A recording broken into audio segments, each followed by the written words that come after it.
Okay students, next question ആണ് the paid up equity share capital of ACD Limited is rupees 80 crore ആണ് and preference share capital എന്ന് പറഞ്ഞാൽ 20 crore ആണ്. അതിൽ B Limited holds equity shares in ACD Limited. അപ്പം ഈ ACD Limitedൽ B Limitedനും holdings ഉണ്ട് equity ഷെയറിൻ്റെ. അപ്പോൾ B Limited ആരാണ് ഇവിടെ? ഹോൾഡിംഗ് കമ്പനിയാണ് അല്ലേ. അപ്പം ACD ലിമിറ്റഡ്, നമ്മുടെ ഈ ACD ലിമിറ്റഡ് ആരാണ്? സബ്സിഡിയറി കമ്പനിയാണ് അല്ലേ. അപ്പം എത്രയാണ് ഈ ഇക്വിറ്റി ഷെയർസ് ഉള്ളത്? ഇക്വിറ്റി ഷെയർസ് 15 crore, അതായത് 80 crore ഉള്ളിലുള്ള 15 crore ആരാണ് ഹോൾഡ് ചെയ്തിരിക്കുന്നത്? B ലിമിറ്റഡ് ആണ് ഹോൾഡ് ചെയ്തിരിക്കുന്നത്. അപ്പം ACD ലിമിറ്റഡിൽ ടോട്ടലായിട്ട് പ്രിഫറൻസ് ഷെയർ ക്യാപിറ്റൽ 20 കോടിയാണെങ്കിൽ അതിൽ B ലിമിറ്റഡ് ഹോൾഡ് ചെയ്തിരിക്കുന്ന പ്രിഫറൻസ് ഷെയർ ക്യാപിറ്റലിൻ്റെ വർത്ത് എത്രയാണ്? 10 crore ആണ്. ഓക്കെ, അപ്പോൾ അങ്ങനെയാണെങ്കിൽ ക്യാൻ ഈ B limited be considered as an associate company of ACD limited? Associate company എന്ന് പറഞ്ഞിട്ട് കൺസിഡർ ചെയ്യാൻ പറ്റുമോ B ലിമിറ്റഡിനെ? B ലിമിറ്റഡ് കമ്പനി ഇപ്പോൾ ശരിക്കും നമ്മൾ വിചാരിക്കുക അതൊരു ഹോൾഡിംഗ് കമ്പനിയാണ്, അല്ലെങ്കിൽ സബ്സിഡിയറി കമ്പനിയാണ് മറ്റേ കമ്പനി ഈ ACD ലിമിറ്റഡ്, കാരണം അതിൻ്റെ ഷെയർസൊക്കെ ഹോൾഡ് ചെയ്യുന്നത് B ലിമിറ്റഡ് അല്ലേ. അപ്പോൾ B ലിമിറ്റഡ് ഹോൾഡിംഗ് കമ്പനി എന്നൊക്കെ വിചാരിച്ചാൽ പോയി. കാരണം ഇവിടെ ഇക്വിറ്റി ഷെയർ ക്യാപിറ്റൽ എപ്പോഴാണ് ഒരു കമ്പനി ഹോൾഡിംഗ് കമ്പനിയായി മാറുന്നത്? ഹോൾഡിംഗ് കമ്പനി ആവണമെങ്കിലുള്ള ക്രൈറ്റീരിയ ആണ് more than half of the equity share capital of that company നമ്മളുടെ കയ്യിൽ ഹോൾഡ് ചെയ്തിട്ട് ഉണ്ടാവണം. അതായത് 50% മേലെ നമ്മളെ കയ്യിൽ ഉണ്ടായിരിക്കണം മറ്റൊരു കമ്പനീൻ്റെ ഇക്വിറ്റി ഷെയർ, പ്രിഫറൻസ് അല്ല, ഇക്വിറ്റി ഷെയർ. അപ്പോൾ ഇവിടെ ഇക്വിറ്റി ഷെയർ നോക്കിയാൽ ടോട്ടൽ ആ ACD ലിമിറ്റഡിൻ്റെ 80 crore ആണ്.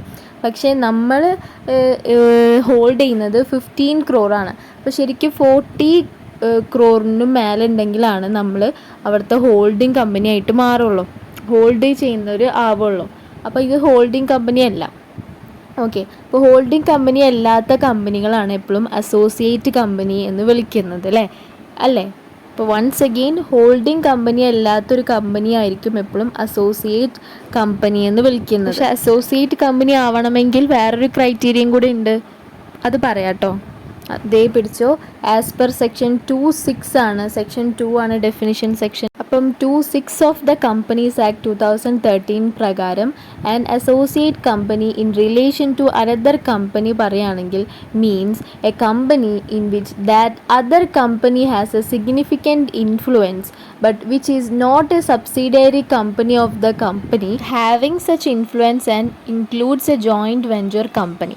അപ്പം ഇത് കാണുമ്പോൾ ഇവിടെ അനദർ കമ്പനി എന്ന് പറയുന്നുണ്ട്, അതുപോലെ തന്നെ അതർ കമ്പനി എന്ന് പറയുന്നുണ്ട് ഈ ഡെഫിനിഷനിൽ. അപ്പോൾ ഡെഫിനിഷൻ ആകെ കൂട്ടിക്കുഴഞ്ഞ പോലെ തോന്നും. But still I can make you understand everything very clearly. നോക്കിക്കോ. ഇപ്പോൾ ഫസ്റ്റത്തെ സെൻറ്റൻസ് പ്രകാരം നോക്കുകയാണെങ്കിൽ an associate company in relation to another company. അപ്പം മറ്റൊരു കമ്പനിയുടെ റിലേഷനിൽ നമുക്ക് ഒരു അസോസിയേറ്റ് കമ്പനി എന്താണ് എന്നുള്ളതാണ് പറയാൻ പോണത്.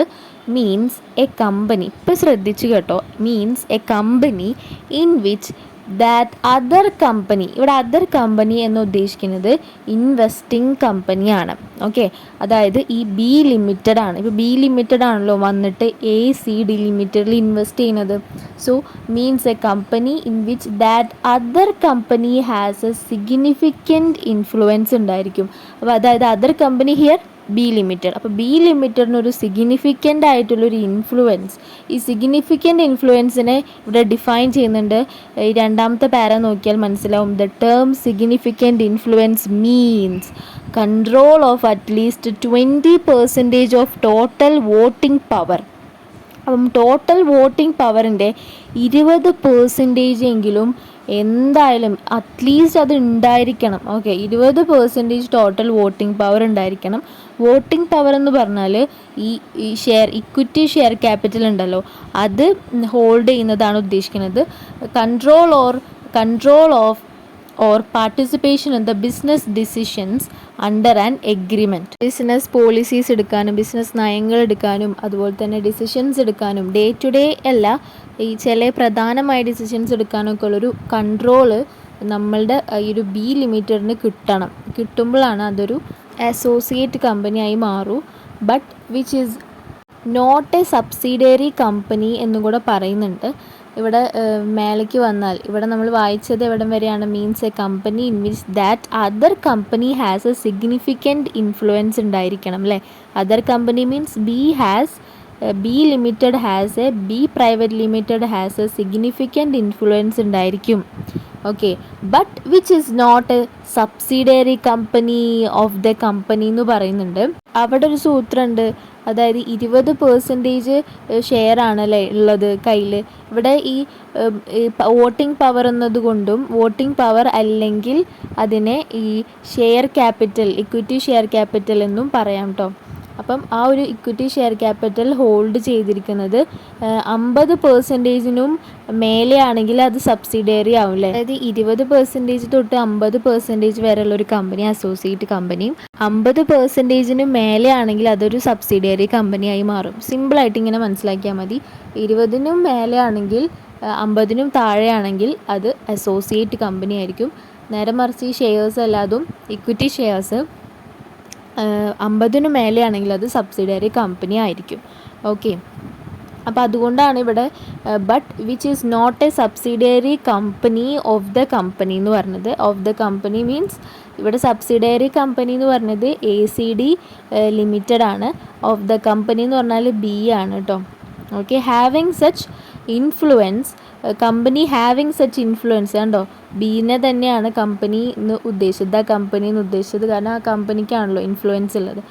And includes A joint venture company. അപ്പം ഈ ഒരു ഈ അസോസിയേറ്റ് കമ്പനിയിൽ നമുക്ക് ജോയിൻറ്റ് വെഞ്ചർ കമ്പനീനെയും ഇൻക്ലൂഡ് ചെയ്യിക്കാമെന്നാണ് പറയുന്നത്.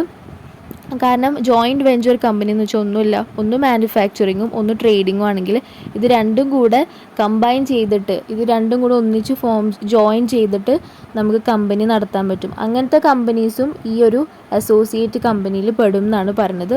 രണ്ടും എൻറ്റയർലി ഡിഫറെൻറ്റ് ബിസിനസ് ആയിരിക്കും, അത് രണ്ടും ഒന്നിപ്പിച്ചിട്ട് കമ്പനി തുടങ്ങൂലേ, അതാണ് ജോയിൻറ്റ് വെഞ്ചർ കമ്പനി. അതും ഇതിൽ ഇൻക്ലൂഡഡ് ആണ്.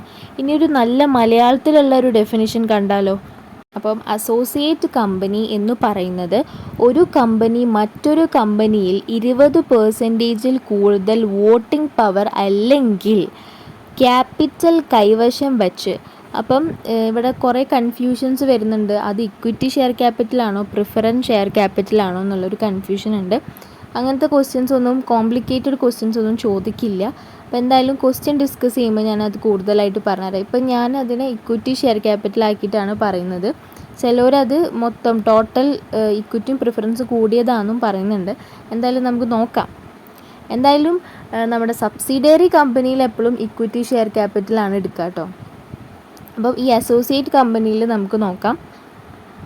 അപ്പം 20-ൽ കൂടുതൽ വോട്ടിംഗ് പവർ അല്ലെങ്കിൽ ക്യാപിറ്റൽ കൈവശം വെച്ച് അതിൻ്റെ നയന്ത്രണ തീരുമാനങ്ങളിൽ പോളിസി ഡിസിഷൻസ് സ്വാധീനം ചെലുത്തുമ്പോഴാണ് അതിനെ ഒരു അസോസിയേറ്റ് കമ്പനി എന്ന് പറയുന്നത്. പക്ഷേ അത് ഹോൾഡിംഗ് കമ്പനി അല്ല, സബ്സിഡിയറി കമ്പനിയും അല്ല. അപ്പം ഫസ്റ്റ് തന്നെ ഹോൾഡിംഗ് കമ്പനി അല്ല എന്ന് പറയാൻ കാരണം, ഇപ്പോൾ ബി ലിമിറ്റഡിൻ്റെ ഈ എ ലിമിറ്റഡിൻ്റെ ACD ലിമിറ്റഡിൻ്റെ കുറച്ച് ഹോൾഡിങ്സ് ഉണ്ടല്ലേ കയ്യിൽ, എന്ന് വെച്ചാൽ അതൊരു ഹോൾഡിംഗ് കമ്പനി അല്ല. കാരണം എന്തുകൊണ്ടാണ്? 50%-ലും മേലെ ഹോൾഡിങ്സ് ഉണ്ടെങ്കിലാണ് അത് ഹോൾഡിംഗ് കമ്പനി ആവുള്ളൂ. അതുപോലെ തന്നെ ഈ ACD ലിമിറ്റഡ് അപ്പോൾ സബ്സിഡിയറി കമ്പനിയും അല്ല. അപ്പം ഇതിപ്പോൾ അസോസിയേറ്റ് ആണെങ്കിൽ നമുക്ക് പറയാം എയും ADC ലിമിറ്റഡും അതുപോലെ തന്നെ ബിയും എന്ന് പറഞ്ഞ രണ്ട് കൂട്ടരും അസോസിയേറ്റ് കമ്പനിയാണെന്ന് പറയാൻ പറ്റും. വോട്ടിംഗ് പവർ, വോട്ടിംഗ് റൈറ്റ് എന്നതുകൊണ്ടൊക്കെ ഉദ്ദേശിക്കുന്നത് നമുക്ക് എത്രത്തോളം ഇക്വിറ്റി അതിലുണ്ടോ അതിനനുസരിച്ച് നമ്മൾ ഷെയർ ഹോൾഡർ ആവും, അതിനനുസരിച്ച് നമുക്ക് വോട്ട് ചെയ്യാൻ പറ്റും അല്ലേ. അതാണ് മെയിനായിട്ടുള്ള പോയിൻ്റ് എന്ന് പറഞ്ഞാൽ. അപ്പോൾ അത് 20-50% ആണ് അസോസിയേറ്റ് കമ്പനിയിൽ. അപ്പം the paid up share capital of ACD limited is ₹80 crores. B limited holds equity share capital of 15 crore in ACD limited. Okay, that is less than 20% significant influence. അതായത് 80 crore-ൻ്റെ 20% എടുത്ത് നോക്കാം. അപ്പോൾ നമുക്ക് 16 കിട്ടുക. ശരിക്കും ഇവിടെ 15 crore മാത്രമേ നമ്മളെ കൈവശമുള്ളൂ അല്ലേ.